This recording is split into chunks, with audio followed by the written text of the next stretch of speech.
Voltamos, sétimo ano B. Agora a gente vai falar sobre os astecas, dando continuidade ao nosso sétimo capítulo, aí na página 43. Acompanhem a leitura, tá? Sobre os astecas que habitavam ali o México, tá bom? O México que fica ali na América do Norte. Diz que o seu império durou cerca de 200 anos. Um império, né? A capital era a cidade de Tenochtitlan, atual cidade do México, e estudiosos calculam que o território do Império Azteca era ocupado por cerca de 100 milhões de habitantes na época da chegada dos europeus. Olha, 100 milhões também não é pouca coisa, né? Por volta do século XIII, os astecas habitavam a região do Vale do México e em 1325, século XIV, instalaram-se em Tenochtitlan.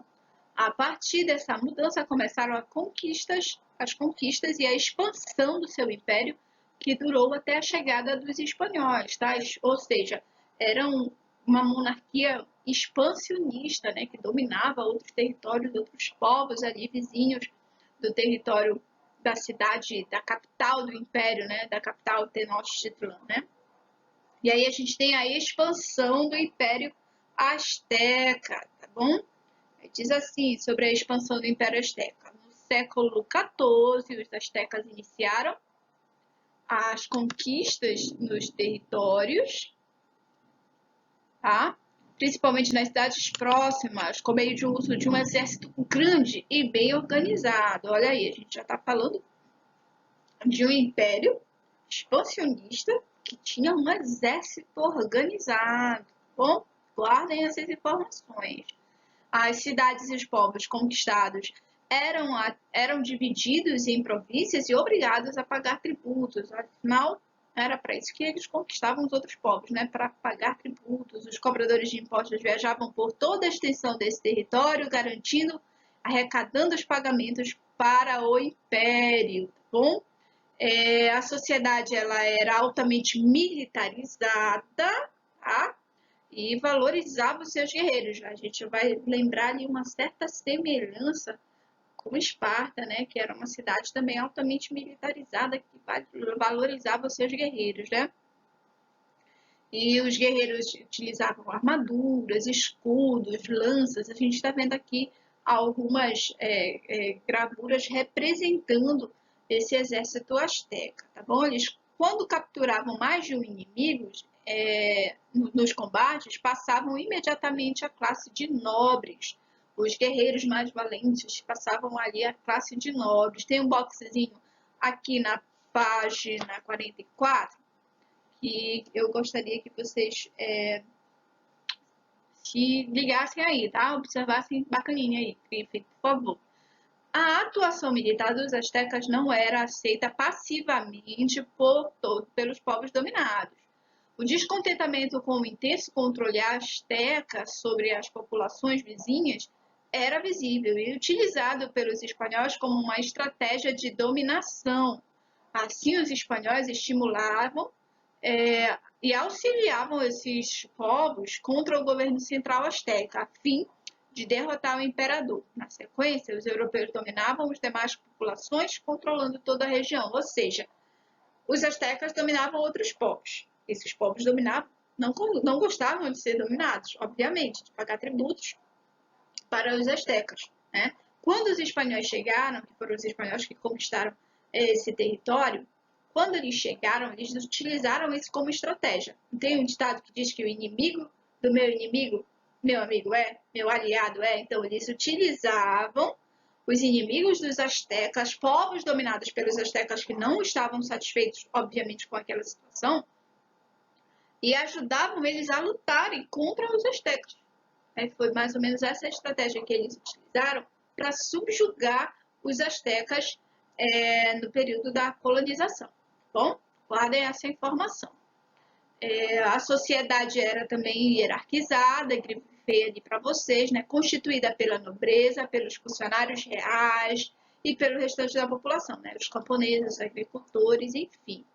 E o trabalho era dividido de acordo com o sexo, mulheres faziam umas tarefas, os homens faziam outras, né? Em 1519, quando ocorreu a chegada dos espanhóis à região, que ocupava o cargo era o Tlatoani, que era o rei, o imperador deles, né?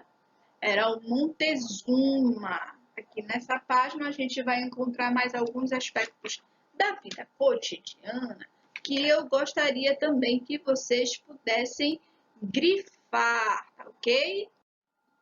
Então, olha aí o último parágrafo, né, que diz assim, que os astecas adoravam vários deuses, ou seja, assim como os maias, eles também eram politeístas, né?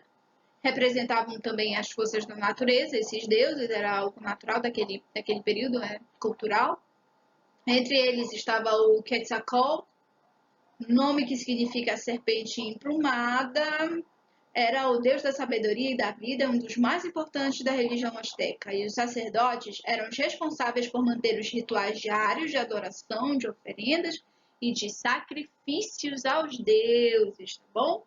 Era muito comum aí, era algo comum a religião e a forma como eles encaravam essa religião, como eles adoravam seus deuses, os deuses que eram forças da natureza, tá bom? Era algo comum ali entre os astecas, os incas e o povo maia, tá?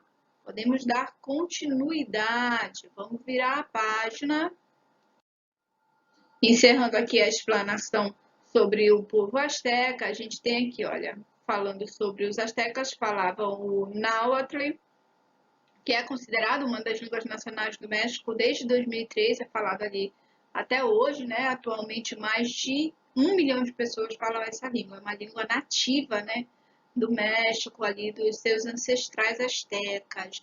E da mesma forma que os maias, os astecas também desenvolveram um calendário próprio que marcava o ciclo de 365 dias para os anos e o outro de 260 dias para contar somente os dias, né? As informações dos dois ciclos eram combinadas tanto para uso diário quanto para eventos sagrados. Eles utilizavam esse calendário para o uso diário, para a agricultura, por exemplo, e também para o uso sagrado. Olha aqui o exemplo de como era que eles contavam esse tempo nesse calendário, tá bom?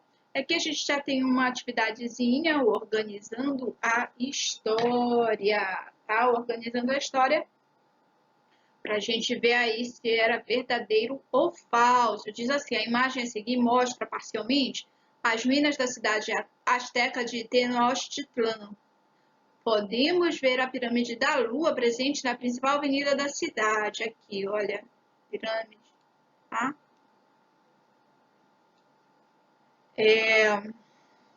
Havia ainda uma pirâmide do Sol, com base na observação dessa imagem e em seus conhecimentos sobre o assunto. Analise as afirmativas a seguir, classificando-as em verdadeira, Vzinho ou F para falsas, tá? Aí diz assim, as pirâmides da cidade de Tenochtitlan lembram as construções maia, indicando que esse povo deixou clara influência na região mesmo depois do seu declínio. Os maias influenciaram os astecas nessa construção dessas pirâmides? A gente já viu cidades maias e já vimos que tinham construções parecidas, né? A próxima fala assim, o calendário foi uma invenção asteca e contava com dados separados sobre a vida cotidiana e sobre eventos religiosos. Eu acabei de ler isso para vocês, gente, por favor. Há muitas similaridades entre os maias e os astecas, como no modo da organização política, já que ambos eram estados centralizados e organizados. Eu disse que os maias eram centralizados, que eles formavam cidades independentes, não formavam um governo centralizado, um império centralizado. Os astecas formaram um império centralizado, né? Os astecas, diferentes dos maias, impuseram seu domínio a outros povos próximos por meio da ação militar. Também expliquei isso para vocês, né? Não tem como errar. Astecas e maias eram politeístas, né? E as construções das pirâmides muitas vezes eram templos cerimoniais, onde praticavam sacrifícios em homenagens aos deuses. Vocês podem dar uma lida melhor nisso para marcar aí, verdadeiro ou falso, tá bom? Vamos dar continuidade para falar sobre o povo Inca. Vamos falar agora sobre o povo Inca, tá? A gente vê aqui um mapazinho com a localização na costa do continente da América do Sul, aqui voltada para o Pacífico, na costa do Pacífico, né? Aqui a gente tem os Incas habitavam os territórios da América do Sul, onde na atualidade se localizam Equador, Peru, Chile, Colômbia e Bolívia, né? A gente tem aqui cerca de 12 milhões de habitantes habitavam aí o Império Inca, quando os espanhóis, quando os europeus chegaram, certo? Por volta do século XIII, os Incas se concentravam na região do atual Peru.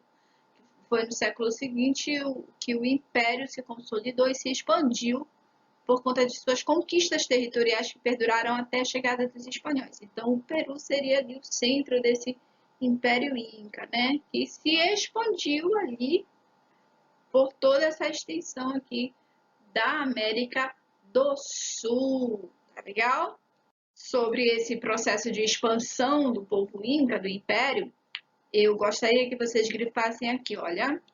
Observa aí, ao longo do período de conquista, os Incas submeteram ao seu poder os povos dominados, impuseram a eles a sua língua, o Quechua, e construíram cidades, palácios, templos, estradas, pontes, aquedutos para ligar todo o território, ou seja, era um território grandioso e que tinha grandes construções, né? Para a época, então, eram construções valiosíssimas, belíssimas e bem projetadas, né? Tanto que muitas cidades estão aí as ruínas até hoje, né? E, ou seja, dá para a gente entender daí que eram populações que tinham um certo grau de instrução e de desenvolvimento, né?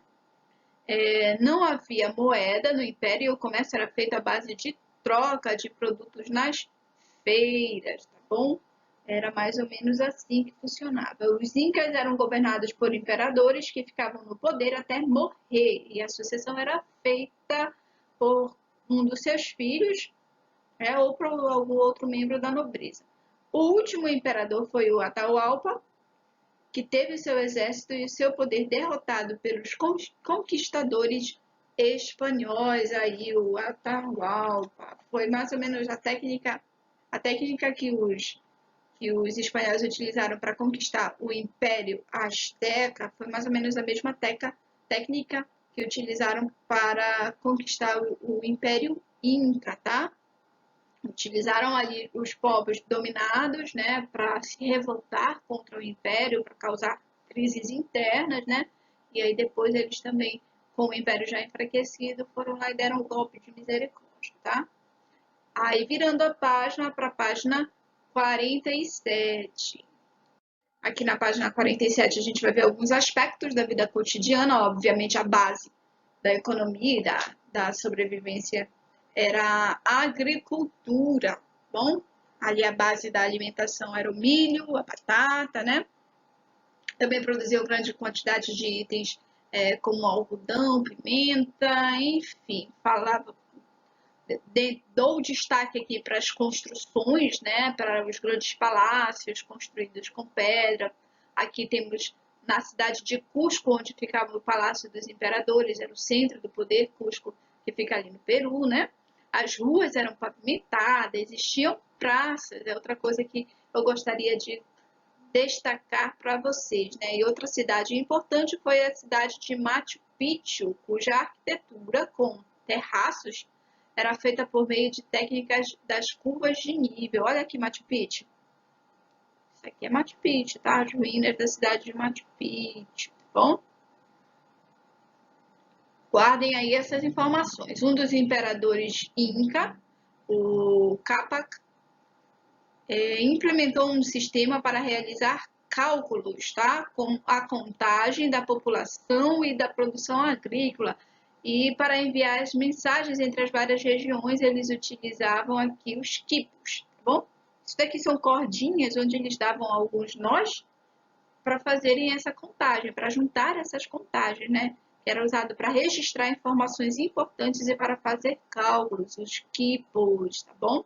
Essas cordinhas aqui que eles faziam, davam os seus nós de lã. Na página 48, vamos continuar falando um pouquinho sobre, mais um pouco sobre o Império Inca aqui na América do Sul, tá certo? Aqui vai falar sobre a língua oficial deles, né, o Quechua, já deixei aqui para vocês, sobre sábios e professores. O Quechua também é uma língua oficial ao lado do espanhol, tá? Eles eram hábeis artesãos, também conheciam a astronomia, desenvolveram um calendário solar, né, dividido em 12 meses, parecido com o nosso, né?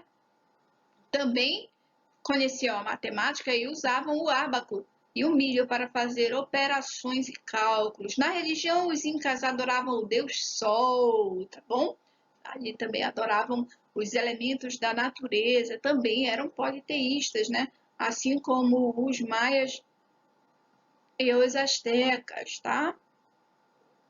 Aqui diz que, ainda que tenha sido um império grande, né, foi uma grande extensão, ele foi tomado com relativa facilidade pelos espanhóis, porque o Francisco Pizarro, que foi o cara que comandou esse processo de conquista do Império Inca, ele chegou ao território e usou a mesma estratégia, já falei isso para vocês, que foi utilizada contra os astecas, né? Disputas internas para fragilizar o império, já que ele tinha grandes extensões e tinha vários povos sobre seus domínios, então os espanhóis insuflaram esses povos para que eles guerreassem contra os incas, né? E aí o império ia ficar enfraquecido, tá? Os europeus chegaram à América com objetivos claros. Buscavam metais preciosos e tudo que pudesse ser comercializado na Europa e que lhes proporcionasse um enriquecimento rápido.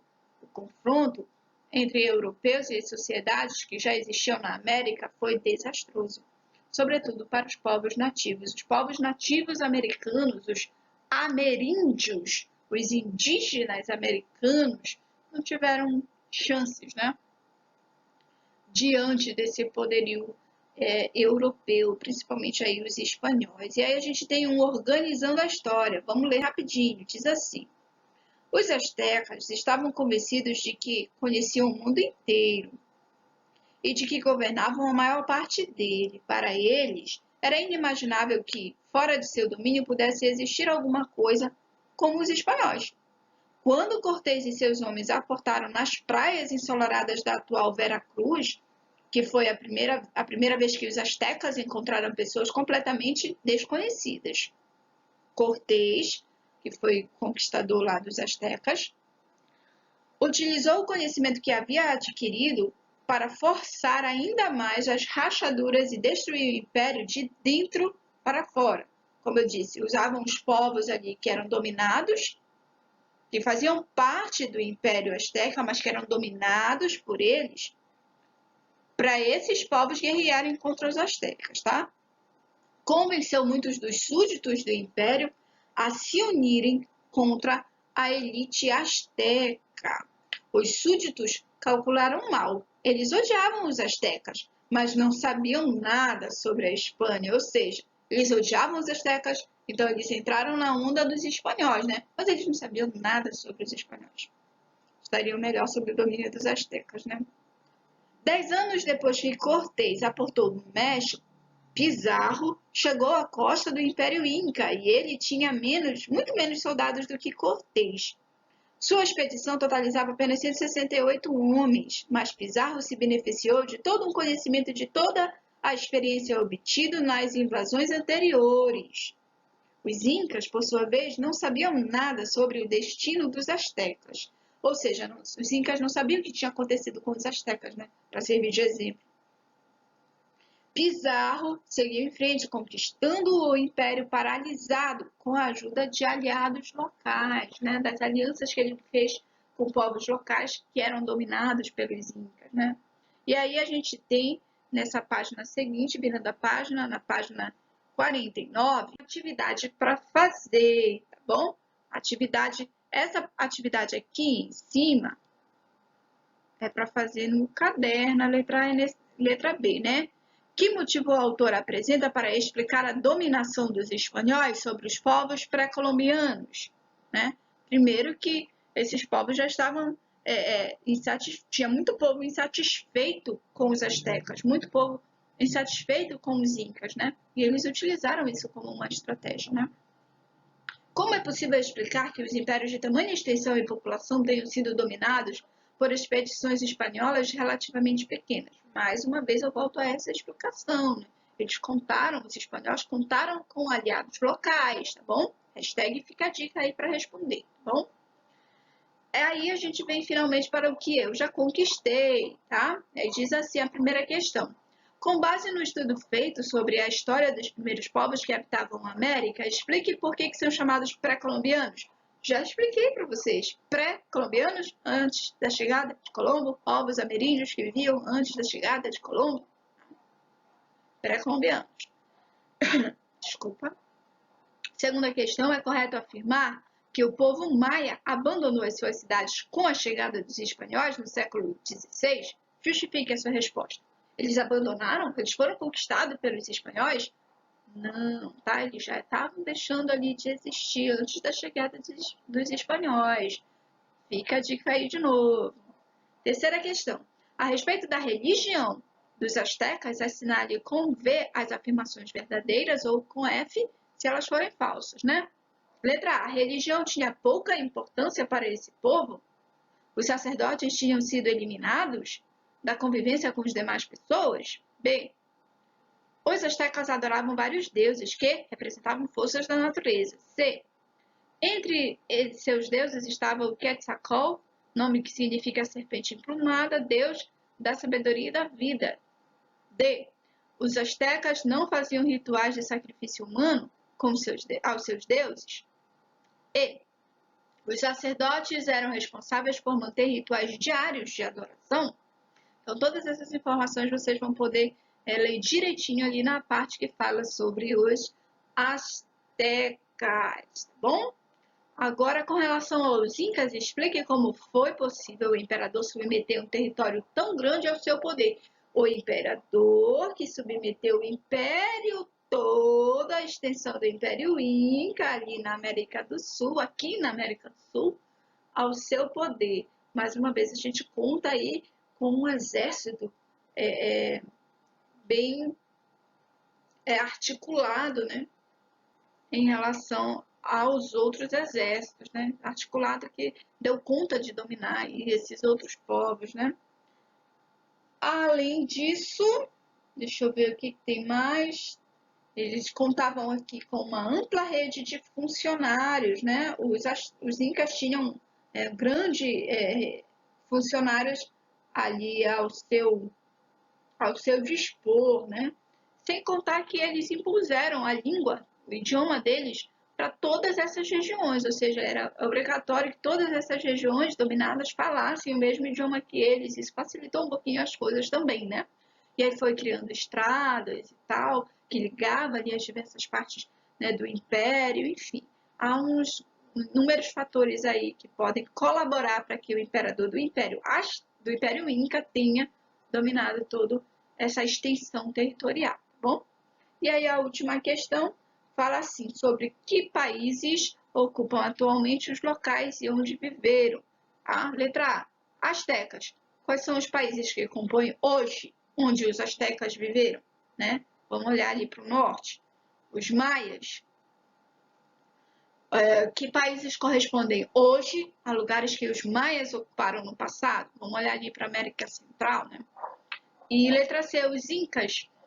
Que países correspondem hoje a lugares em que os incas moravam no passado? E aí a gente tem aí um olhar para a América do Sul. Já deixei as dicas para vocês, né? Qualquer coisa também vocês podem observar os mapas, tá? Eu vou parando por aqui, eu vou aguardar as atividades de vocês, as fotos bonitinhas, tá? Legíveis, letras bonitinhas, tá bom? Podem enviar pelo Proesc e qualquer dúvida, eu tô por aqui, vocês sabem como me encontrar, tá ok? Saúde e até a próxima, tá?